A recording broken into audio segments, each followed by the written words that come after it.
ಬರ್ತಾರೆ ಬನ್ನಿ ಅಮ್ಮಗೆ ಅವರು ಬರ್ತಾರೆ ದೊಡ್ಡವ್ರು ಬಂದರು ನಾವು ಮಾಡಿ ಸಾಹೇಬ್ರು ಆಗ್ಬಿಟ್ರು ಅವರು ಯಾಕೆ ಸಮಸ್ಯೆ ಅಲ್ಲ ಇಲ್ಲಿ ಕಡೆ ಕಳ್ಸೋ ಅವಶ್ಯಕತೆ ಇಲ್ಲ ನಾಳೆ ಒಂದು ಸಮಸ್ಯೆ ಅವರು ಸಾಹೇಬ್ ಆಗಿರೋದು ಹೋಗಿ ನಾವೇನು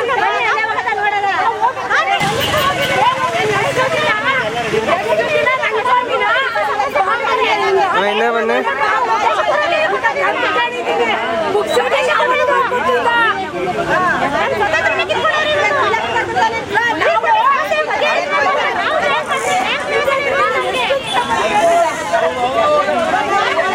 ತಿಂಗಳಿಂದ ಎಂತೆಂಥ ಹೊಸ ಏರಿಯಾಗಳಿಗೆಲ್ಲ 24/7 ನೀರೈತೆ.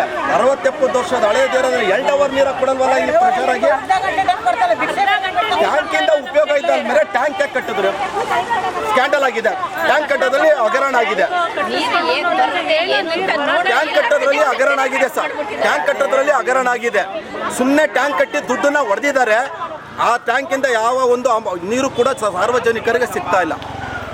ಫಸ್ಟು ನಮಗೆ ಸಾರ್ವಜನಿಕವಾಗಿ ಏನು ಹೇಳಬೇಕು ಅಂದರೆ ಇಂಥ ಒಂದು ಹಳೆ ಏರಿಯಾದಲ್ಲಿ ನೀರನ್ನು ಕೊಡ್ತಾ ಇಲ್ಲ ಅವರು. ಗೊತ್ತಾಯ್ತೆ, ಬಹಳ ಕಷ್ಟ ಆಗ್ತಾ ಇದೆ ಜನಗಳಿಗೆ ಮಾತ್ರ.